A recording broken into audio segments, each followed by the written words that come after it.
দুই ধরনের বাড়িতে কখনো ছেলে মেয়ে বিয়ে দিবেন না, তাদের সাথে আত্মীয়তার সম্পর্ক করবেন না, কারণ এই দুই ধরনের বাড়িতে কখনো আল্লাহ পাকের রহমত থাকে না, আল্লাহ পাকের গজব পড়ে তাদের উপরে।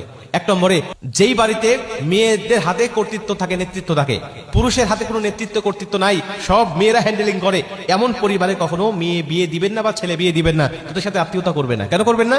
আল্লাহ পাক পরিষ্কার ভাবে বলেছেন কোরআনের মধ্যে, আর রিজালু কাওয়ামুনা আলা নিসা, আমি আল্লাহ পাক প্রত্যেকটা নারীকে পুরুষের অধীনে করে দিয়েছি, পুরুষের আজ্ঞাবহ করে দিয়েছি, প্রত্যেকটা নারী পুরুষের কথা অনুযায়ী চলবে দুনিয়ার জমিনে, এটাই আমি আল্লাহ পাকের রুলস। এবং দুই নম্বরে, যেই পরিবারে মেয়েদের কোনো সম্মানই দেওয়া হয় না, একেবারেই সম্মান দেওয়া হয় না, দেখবেন অনেক পরিবার আছে মেয়েদের কোনো সম্মান নাই।